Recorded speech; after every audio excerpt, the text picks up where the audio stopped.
Israel Iran ನಡುವಿನ ಯುದ್ಧ ತೀವ್ರವಾಗ್ತಾ ಇದೆ. ಇಂಟ್ರೆಸ್ಟಿಂಗ್ ಅಂದ್ರೆ ಈ ರಣಭೀಕರ ಯುದ್ಧಕ್ಕೆ ಬಿಗ್ ಟರ್ನ್ ಸಿಕ್ಕಿದೆ. ಸಮರ ಭೂಮಿಗೆ ಅಮೆರಿಕ ಎಂಟ್ರಿ ಕೊಟ್ಟಿದೆ. ಮೂರನೇ ಮಹಾಯುದ್ಧ ಆತಂಕ ಶುರುವಾಗಿದೆ.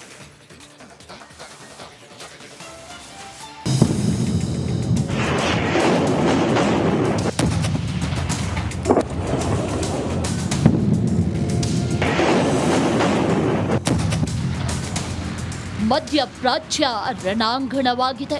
ಇರಾನ್ ಇಸ್ರೇಲ್ ದೇಶಗಳಲ್ಲಿ ಬೆಂಕಿ ಮಳೆ ಸುರಿಯುತ್ತಿದೆ. ಆಗಸದಲ್ಲಿ ಫೈಟರ್ ಜೆಟ್ಗಳು ಆರ್ಭಟಿಸುತ್ತಿವೆ.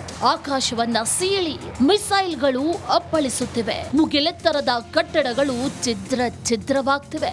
ಅಸಲಿ ಯುದ್ಧ ಈಗ ಶುರುವಾಗಿದೆ.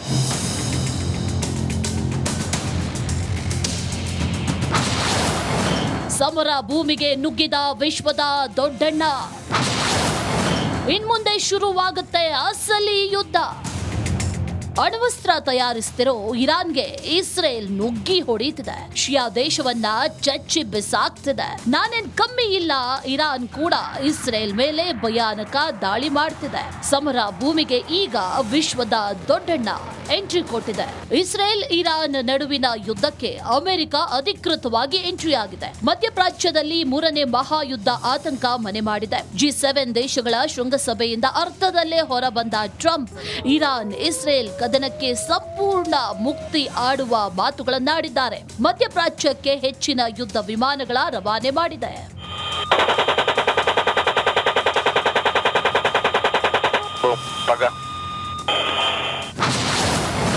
ಇರಾನ್ ಸರ್ವೋಚ್ಚ ನಾಯಕನಿಗೆ ದೊಡ್ಡಣ್ಣ ಧಮ್ಕಿ. ಶರಣಾಗುವಂತೆ ಖಮೇನಿಗೆ ಟ್ರಂಪ್ ಬೆದರಿಕೆ. ಮಧ್ಯಪ್ರಾಚ್ಯದತ್ತ ಯುದ್ಧ ವಿಮಾನ ಕಳಿಸಿದ ಟ್ರಂಪ್ ಸಾಮಾಜಿಕ ಜಾಲತಾಣದಲ್ಲಿ ಸರಣಿ ಪೋಸ್ಟ್ ಮಾಡಿ ಖಮೇನಿಗೆ ಟ್ರಂಪ್ ಎಚ್ಚರಿಕೆ ನೀಡಿದ್ದಾರೆ. ಇರಾನ್ನ ಸುಪ್ರೀಂ ನಾಯಕ ಎಲ್ಲಡಗಿದ್ದಾನೆ ಅನ್ನೋದು ಗೊತ್ತಿದೆ. ಆತ ಬೇಷರತ್ ಶರಣಾಗಬೇಕು ಅಂತ ವಿಶ್ವದ ದೊಡ್ಡಣ್ಣ ಟ್ರಂಪ್ ವಾರ್ನ್ ಮಾಡಿದ್ದಾರೆ.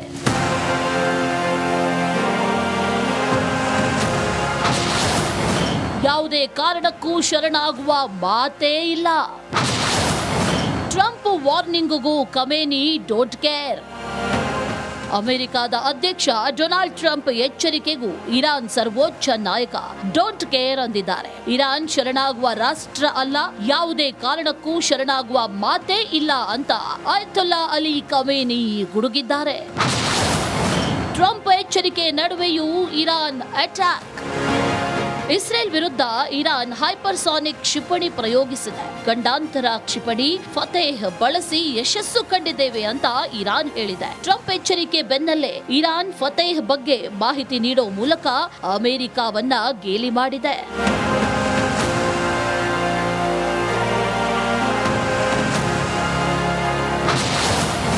ಶಿಯಾ ದೇಶದಲ್ಲಿ ಮರಣ ಮೃದಂಗ.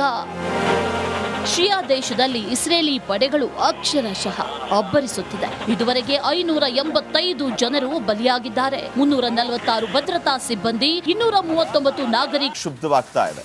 ಇಸ್ರೇಲ್ ಇರಾನ್ ನಡುವಿನ ಯುದ್ಧ ತೀವ್ರವಾಗ್ತಾ ಇದೆ. ಇಂಟ್ರೆಸ್ಟಿಂಗ್ ಅಂದ್ರೆ ಈ ರಣಭೀಕರ ಯುದ್ಧಕ್ಕೆ ಬಿಗ್ ಟರ್ನ್ ಸಿಕ್ಕಿದೆ. ಸಮರ ಭೂಮಿಗೆ ಅಮೆರಿಕ ಎಂಟ್ರಿ ಕೊಟ್ಟಿದೆ. ಮೂರನೇ ಮಹಾಯುದ್ಧ ಆತಂಕ ಶುರುವಾಗಿದೆ.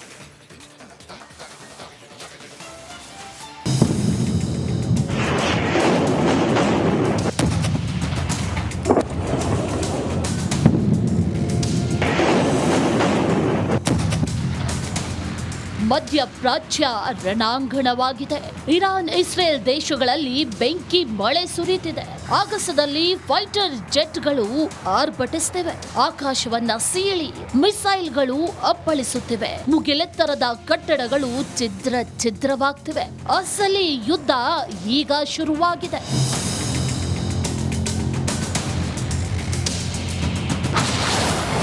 ಸಮರ ಭೂಮಿಗೆ ನುಗ್ಗಿದ ವಿಶ್ವದ ದೊಡ್ಡಣ್ಣ. ಇನ್ಮುಂದೆ ಶುರುವಾಗುತ್ತೆ ಅಸಲಿ ಯುದ್ಧ.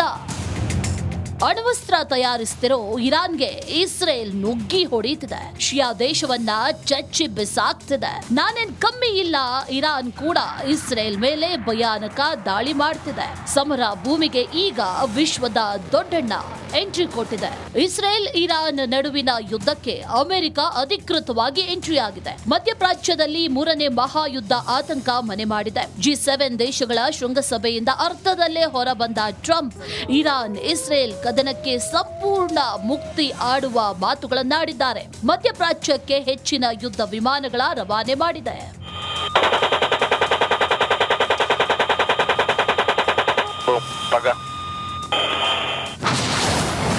ಇರಾನ್ ಸರ್ವೋಚ್ಚ ನಾಯಕನಿಗೆ ದೊಡ್ಡಣ್ಣ ಧಮ್ಕಿ. ಶರಣಾಗುವಂತೆ ಖಮೇನಿಗೆ ಟ್ರಂಪ್ ಬೆದರಿಕೆ. ಮಧ್ಯಪ್ರಾಚ್ಯದತ್ತ ಯುದ್ಧ ವಿಮಾನ ಕಳಿಸಿದ ಟ್ರಂಪ್ ಸಾಮಾಜಿಕ ಜಾಲತಾಣದಲ್ಲಿ ಸರಣಿ ಪೋಸ್ಟ್ ಮಾಡಿ ಖಮೇನಿಗೆ ಟ್ರಂಪ್ ಎಚ್ಚರಿಕೆ ನೀಡಿದ್ದಾರೆ. ಇರಾನ್ನ ಸುಪ್ರೀಂ ನಾಯಕ ಎಲ್ಲಡಗಿದ್ದಾನೆ ಅನ್ನೋದು ಗೊತ್ತಿದೆ. ಆತ ಬೇಷರತ್ ಶರಣಾಗಬೇಕು ಅಂತ ವಿಶ್ವದ ದೊಡ್ಡಣ್ಣ ಟ್ರಂಪ್ ವಾರ್ನ್ ಮಾಡಿದ್ದಾರೆ.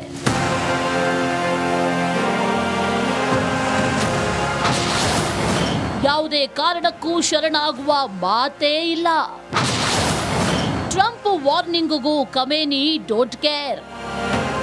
ಅಮೆರಿಕದ ಅಧ್ಯಕ್ಷ ಡೊನಾಲ್ಡ್ ಟ್ರಂಪ್ ಎಚ್ಚರಿಕೆಗೂ ಇರಾನ್ ಸರ್ವೋಚ್ಚ ನಾಯಕ ಡೋಂಟ್ ಕೇರ್ ಅಂದಿದ್ದಾರೆ. ಇರಾನ್ ಶರಣಾಗುವ ರಾಷ್ಟ್ರ ಅಲ್ಲ, ಯಾವುದೇ ಕಾರಣಕ್ಕೂ ಶರಣಾಗುವ ಮಾತೇ ಇಲ್ಲ ಅಂತ ಅಯತೊಲ್ಲಾ ಅಲಿ ಖಮೇನಿ ಗುಡುಗಿದ್ದಾರೆ. ಟ್ರಂಪ್ ಎಚ್ಚರಿಕೆ ನಡುವೆಯೂ ಇರಾನ್ ಅಟ್ಯಾಕ್.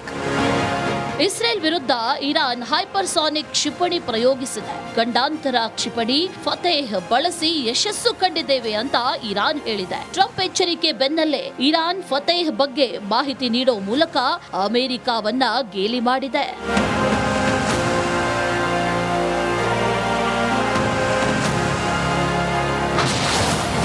ಶಿಯಾ ದೇಶದಲ್ಲಿ ಮರಣ ಮೃದಂಗ. ಶಿಯಾ ದೇಶದಲ್ಲಿ ಇಸ್ರೇಲಿ ಪಡೆಗಳು ಅಕ್ಷರಶಃ ಅಬ್ಬರಿಸುತ್ತಿದೆ. ಇದುವರೆಗೆ 585 ಜನರು ಬಲಿಯಾಗಿದ್ದಾರೆ. 346 ಶುದ್ಧವಾಗ್ತಾ ಇದೆ. ಇಸ್ರೇಲ್ ಇರಾನ್ ನಡುವಿನ ಯುದ್ಧ ತೀವ್ರವಾಗ್ತಾ ಇದೆ. ಇಂಟ್ರೆಸ್ಟಿಂಗ್ ಅಂದ್ರೆ ಈ ರಣಭೀಕರ ಯುದ್ಧಕ್ಕೆ ಬಿಗ್ ಟರ್ನ್ ಸಿಕ್ಕಿದೆ. ಸಮರ ಭೂಮಿಗೆ ಅಮೆರಿಕ ಎಂಟ್ರಿ ಕೊಟ್ಟಿದೆ. ಮೂರನೇ ಮಹಾಯುದ್ಧ ಆತಂಕ ಶುರುವಾಗಿದೆ.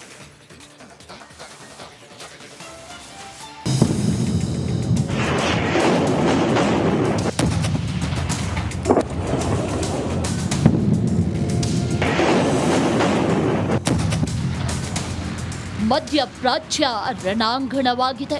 ಇರಾನ್ ಇಸ್ರೇಲ್ ದೇಶಗಳಲ್ಲಿ ಬೆಂಕಿ ಮಳೆ ಸುರಿತಿದೆ. ಆಗಸದಲ್ಲಿ ಫೈಟರ್ ಜೆಟ್ಗಳು ಆರ್ಭಟಿಸುತ್ತಿವೆ.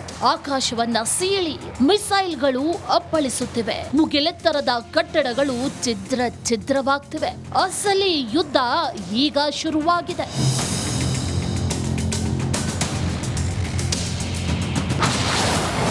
ಸಮರ ಭೂಮಿಗೆ ನುಗ್ಗಿದ ವಿಶ್ವದ ದೊಡ್ಡಣ್ಣ. ಇನ್ಮುಂದೆ ಶುರುವಾಗುತ್ತೆ ಅಸಲಿ ಯುದ್ಧ. ಅಣ್ವಸ್ತ್ರ ತಯಾರಿಸ್ತಿರೋ ಇರಾನ್ಗೆ ಇಸ್ರೇಲ್ ನುಗ್ಗಿ ಹೊಡೀತಿದೆ. ಶಿಯಾ ದೇಶವನ್ನ ಚಚ್ಚಿ ಬಿಸಾಕ್ತಿದೆ. ನಾನೇನ್ ಕಮ್ಮಿ ಇಲ್ಲ, ಇರಾನ್ ಕೂಡ ಇಸ್ರೇಲ್ ಮೇಲೆ ಭಯಾನಕ ದಾಳಿ ಮಾಡ್ತಿದೆ. ಸಮರ ಭೂಮಿಗೆ ಈಗ ವಿಶ್ವದ ದೊಡ್ಡಣ್ಣ ಎಂಟ್ರಿ ಕೊಟ್ಟಿದೆ.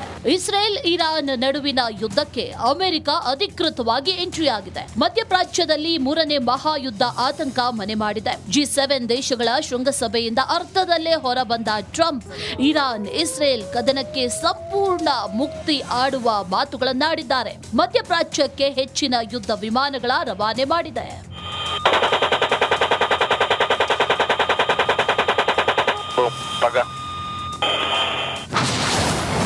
ಇರಾನ್ ಸರ್ವೋಚ್ಚ ನಾಯಕನಿಗೆ ದೊಡ್ಡಣ್ಣ ಧಮ್ಕಿ.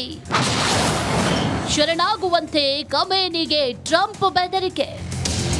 ಮಧ್ಯಪ್ರಾಚ್ಯದತ್ತ ಯುದ್ಧ ವಿಮಾನ ಕಳಿಸಿದ ಟ್ರಂಪ್ ಸಾಮಾಜಿಕ ಜಾಲತಾಣದಲ್ಲಿ ಸರಣಿ ಪೋಸ್ಟ್ ಮಾಡಿ ಖಮೇನಿಗೆ ಟ್ರಂಪ್ ಎಚ್ಚರಿಕೆ ನೀಡಿದ್ದಾರೆ. ಇರಾನ್ನ ಸುಪ್ರೀಂ ನಾಯಕ ಎಲ್ಲಡಗಿದ್ದಾನೆ ಅನ್ನೋದು ಗೊತ್ತಿದೆ. ಆತ ಬೇಷರತ್ ಶರಣಾಗಬೇಕು ಅಂತ ವಿಶ್ವದ ದೊಡ್ಡಣ್ಣ ಟ್ರಂಪ್ ವಾರ್ನ್ ಮಾಡಿದ್ದಾರೆ.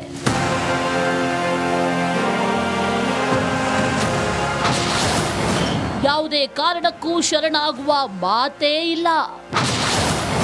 ಟ್ರಂಪ್ ವಾರ್ನಿಂಗ್ಗೂ ಖಮೇನಿ ಡೋಂಟ್ ಕೇರ್.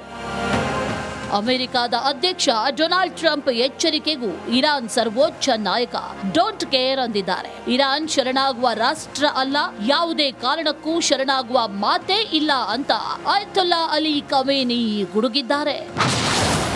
ಟ್ರಂಪ್ ಎಚ್ಚರಿಕೆ ನಡುವೆಯೂ ಇರಾನ್ ಅಟ್ಯಾಕ್. ಇಸ್ರೇಲ್ ವಿರುದ್ಧ ಇರಾನ್ ಹೈಪರ್ಸಾನಿಕ್ ಕ್ಷಿಪಣಿ ಪ್ರಯೋಗಿಸಿದೆ. ಖಂಡಾಂತರ ಕ್ಷಿಪಣಿ ಫತೇಹ್ ಬಳಸಿ ಯಶಸ್ಸು ಕಂಡಿದ್ದೇವೆ ಅಂತ ಇರಾನ್ ಹೇಳಿದೆ. ಟ್ರಂಪ್ ಎಚ್ಚರಿಕೆ ಬೆನ್ನಲ್ಲೇ ಇರಾನ್ ಫತೇಹ್ ಬಗ್ಗೆ ಮಾಹಿತಿ ನೀಡೋ ಮೂಲಕ ಅಮೆರಿಕವನ್ನ ಗೇಲಿ ಮಾಡಿದೆ.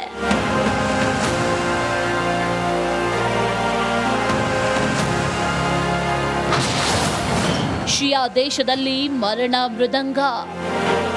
ಶಿಯಾ ದೇಶದಲ್ಲಿ ಇಸ್ರೇಲಿ ಪಡೆಗಳು ಅಕ್ಷರಶಃ ಅಬ್ಬರಿಸುತ್ತಿದೆ. ಇದುವರೆಗೆ 585 ಜನರು ಬಲಿಯಾಗಿದ್ದಾರೆ. 346 ಭದ್ರತಾ ಸಿಬ್ಬಂದಿ, 239 ನಾಗರಿಕರು ಇಸ್ರೇಲ್ ದಾಳಿಯಲ್ಲಿ ಮೃತಪಟ್ಟಿದ್ದಾರೆ.